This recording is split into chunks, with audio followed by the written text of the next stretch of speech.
the group Anonymous recently sent out a message warning people and officials that the release of genetically modified mosquitoes may not be the best idea. Members of the group said that there's definitely advantages with modifying mosquitoes. For example, they're said to reduce the spread of infections, and that these new mosquitoes will mate with existing wild mosquitoes. And because their genetic makeup is different, it means that their offspring won't survive, and that wild populations that are considered a pest will decrease dramatically. But the group also noted that these Frankenstein creatures may pose an undetected threat to not only humans, but also Mother Nature, saying that they may develop new unknown pathogens that could be harmful to humans. The project wants to reduce the Aegypti species, saying that they are responsible for most of the spreads, and that residents complain about them being pests. On May 1st, the US Environmental Protection Agency granted an experimental use permit to Oxycontin, the company behind the mosquitoes, to release them into the wild. While officials have said that this is fine and that they won't have effects on people, residents close to the release area aren't sure how to feel about this, with Anonymous saying that these genetically modified mosquitoes could damage the ecosystem, and may actually create a super durable hybrid mosquito that is resistant to insect repellent. According to Oxitec's website, the company said that when first releasing these mosquitoes in Brazil, they received positive results. The company has also said that the government has signed off plans which will allow them to release these mosquitoes in Texas. Researchers know that it's only female mosquitoes that bite humans, because they rely on blood to produce their eggs. So the idea behind the release is that the modified males will produce with the wild females. The males who are genetically modified will carry a protein that will stop the female offspring before they reach maturity. The current model that's been revealed is that over 750 million modified mosquitoes will be released over a 2-year period. Anonymous members, along with local residents around Florida Keys, have voiced their concerns about the release of these mosquitoes, with 237,000 people signing a change petition. The petition reads as follows. Right now, a British company named Oxitec is planning to release genetically modified mosquitoes into the fragile environment of Florida Keys and Texas. The company wants to use the Florida Keys and Texas as a testing ground for these mutant bugs. Even though the local community in Florida Keys has spoken, we even passed an ordinance demanding for more testing. First, Oxitec is trying to use a loophole by applying to the FDA for an animal bug patent. Now the hot potato has passed to the EPA, and Oxitec is at it again. This profit-driven biotech company wants to release more than 50 million genetically modified mosquitoes per week, and this is into both Florida and Texas. These GMO mosquitoes could pose major risks to fragile ecosystems, like the Florida Keys and Texas, and may pose risks to public health and safety. Once again, Oxitec wants to treat people like human experiments. Even though the EPA doesn't have enough information about the environment, health and even indirect economic impacts of these insects, it might give Oxitec the green light. Over the past several years, we all raised our voices to help stop what could have been the first release of millions of genetically modified mosquitoes in the United States.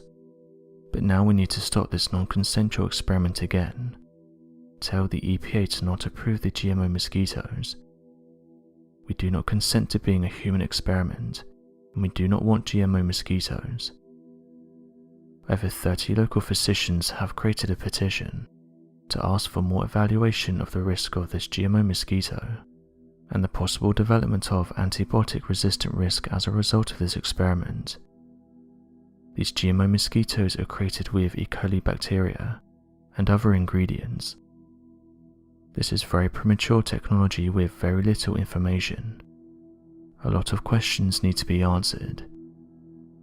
The CDC notes that Oxitec trials are not set out to test for disease reduction. If the experiments go forward, there would still be enough non-GMO mosquitoes in the environment, including in people's homes and backyards, to spread diseases.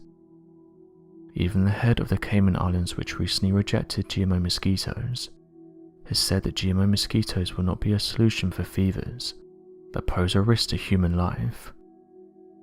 This is a medical intervention without consent. We need real solutions, not GMO mosquitoes. Oxitec applied to the FDA and it took years to decide, and now a huge overwhelming opposition has spoken.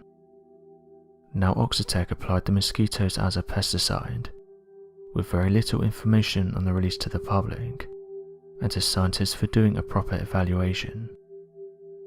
British biotech Oxitec has not been very transparent. In the data including reduction of percentage of mosquitoes, survival rates, lifespan and more females per percentage. This is very concerning because in the new experiment, we are talking over 50 million mosquitoes per week, 7 days a week, which will equal to billions of GMO mosquitoes between Florida and Harris County, Texas. The data of the government of Cayman where these GMO mosquitoes has been released is very different from what Oxitec has been claiming. A lot of questions need to be answered, including the solid evidence of the environmental effects in nature, public health and safety. We need to stop the experiment. If it goes forward, it could mean that these mutant mosquitoes could be released at any point against the wishes of locals and the scientific community. We need to make sure that the EPA does not approve Oxitec's patent. Nearly all experiments with genetically modified crops have eventually resulted in unintended consequences. Superweeds more resistant to herbicides, mutated and resistant insects, and also collateral damage to ecosystems. A recent news story reported that the monarch butterfly population is down by half, and this is in areas where Roundup-ready GMO crops are doused with ultra-high levels of herbicides that wipe out the monarch's favourite plants. What about our native species of Florida key bats? Are there any studies being conducted to see if these mosquitoes will harm the native bat species? Why would we not expect genetically modified insects, especially those that bite humans, to have similar unintended negative consequences?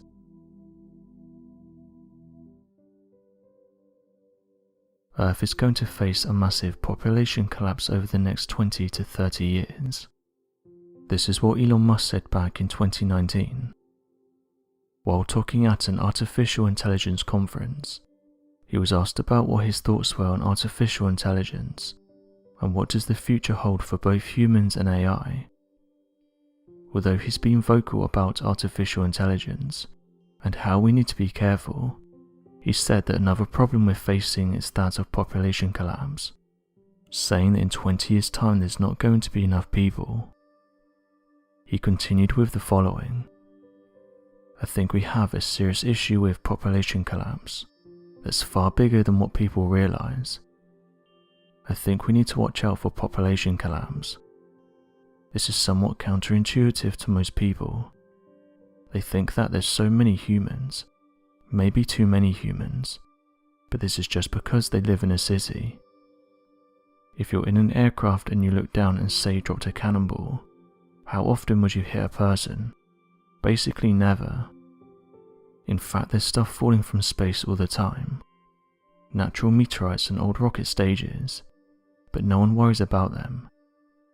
In fact, all humans on Earth could fit inside the city of New York. So that's actually the cross-section of humans as seen from Earth is extremely tiny, basically vanishingly small. So we need to watch out for population collapse. Low birth rate I think is a big risk, and it's also not exactly top secret. You can go and look at Wikipedia for birth rates. So this is definitely the civilization that will end with whimper instead of a bang, because it would be a sad ending where the average age becomes very high, and really the youth are effectively enslaved to take care of the old people. This is not a good way to end. Others have noticed how Elon's behaviour has changed recently, with some saying that he may know things that others don't.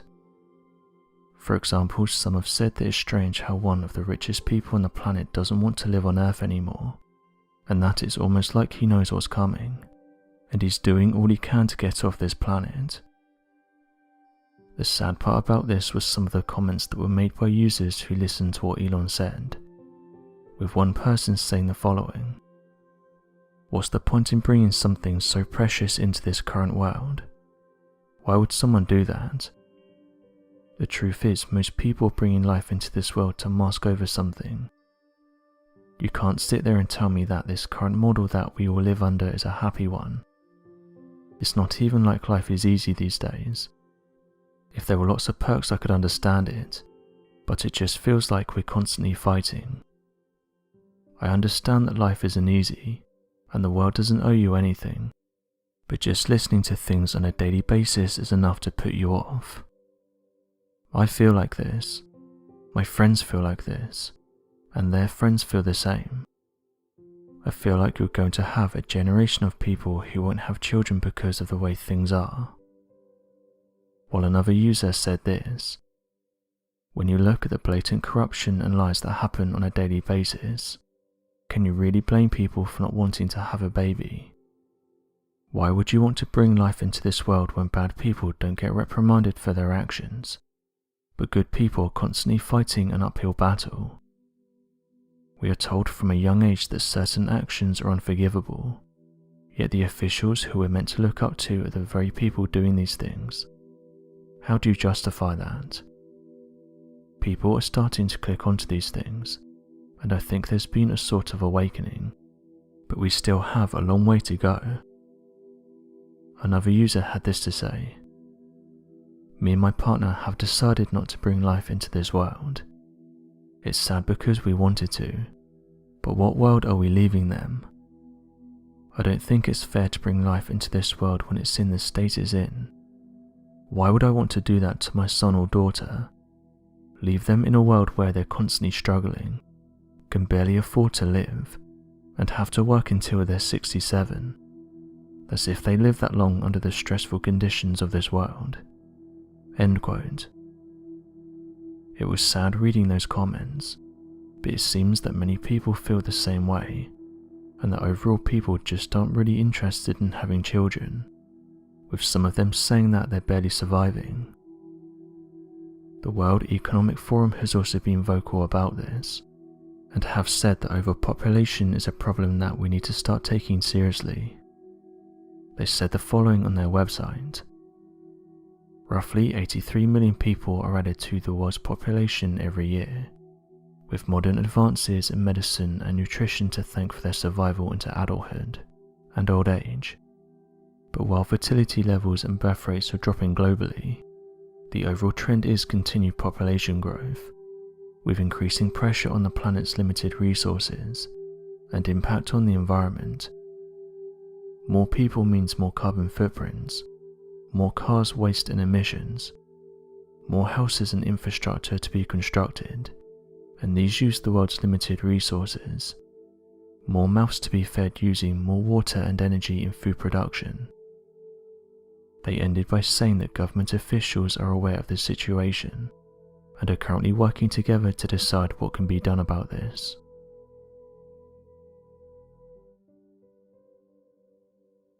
The SR-72 is the successor to the S-71 Blackbird, a plane that was able to reach speeds of 3,529 km per hour, or 2,200 miles per hour, and heights of 85,000 feet. The SR-72 aircraft will be the most impressive aircraft on the planet, having state-of-the-art hypersonic technology. Some websites are even reporting that the SR-72 will be able to strike targets anywhere in less than an hour. This 14,500 mph aircraft will be an optionally piloted flight research vehicle, meaning that it will be able to fly without a pilot.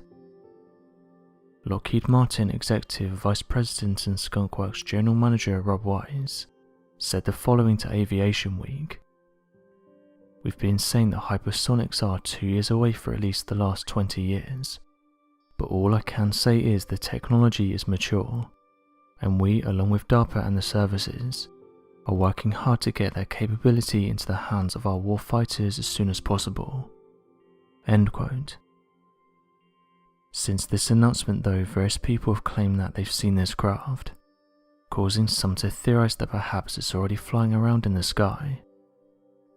Mysterious sonic booms have been heard all across the United States, and when this news was announced, some put forward the idea that the United States may have been testing this new hypersonic aircraft, and that this is what people were hearing. Other people across the US have said they've seen stealth-looking aircrafts in the sky during the daytime, but notes that they're too high and fast to photograph.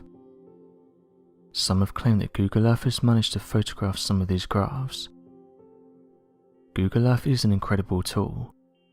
Not only does it allow you to view pretty much anywhere in the world, but it also helps scientists and researchers to study certain areas, along with helping to uncover and solve some mysteries. Going back a while ago though, someone found a mysterious-looking aircraft at Palmdale Airport, and as soon as the photographs were uploaded to social media, people were speculating as to whether this was the SR-72. The airport can be found in California, and interestingly this is one of the locations where people have reported seeing mysterious crafts. The aircraft has been described as being silver in colour and in the shape of a triangle. Most were confused upon first seeing the images, with many saying that they hadn't seen a craft like this before, although some noted that it shared a couple of similarities with crafts like the Bomber. Some who saw the images were excited by the idea that this could have been the SR-72, but did question why it would have been left out in the open like this, especially since not much information has been released about it. People though suggested this wasn't the SR-72, but rather an unmanned drone that is used by the United States Navy.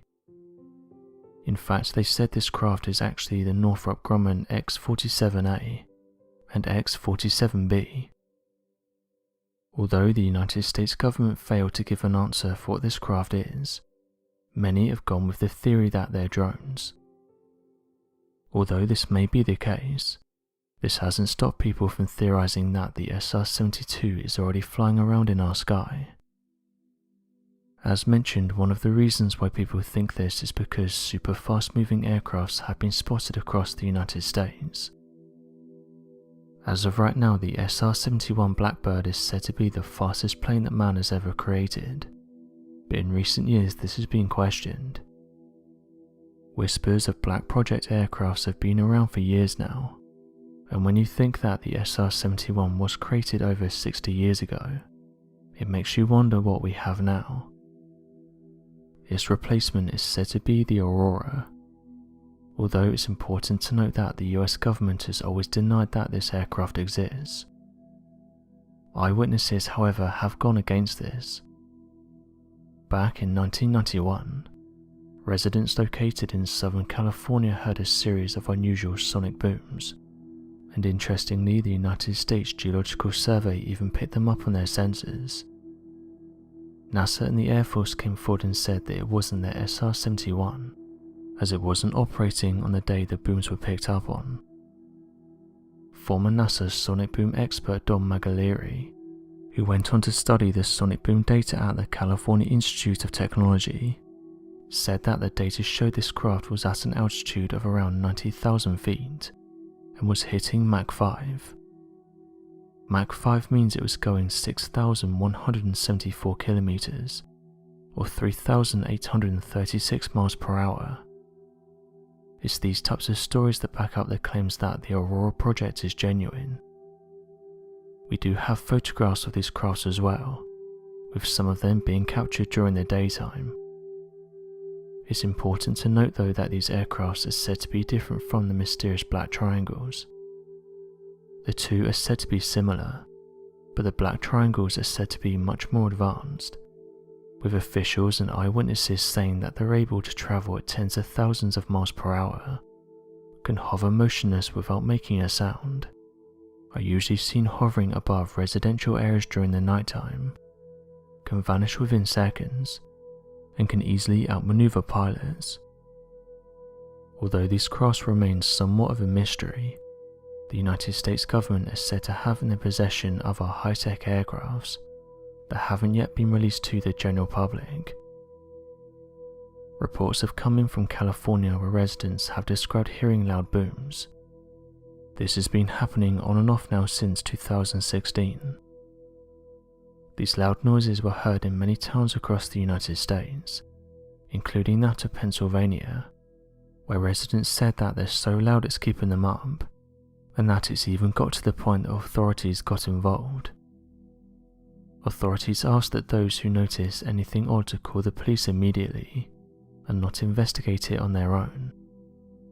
What's strange is that no one seems to be able to identify where the noises are coming from, or what is making them. The majority of people reported that the sounds happen between 1 and 4 AM. Since the booms have been happening, there's been many theories, but as of today none of these have been proven. So what do you make of these reports? Do you think the SR-72 is still in its development stages, or do you think it's already flying around in our sky? Be sure to leave your questions and answers in the comments section below, and help us to grow this community while working to solve these unexplained mysteries. Thank you for watching, and don't forget to subscribe for more videos.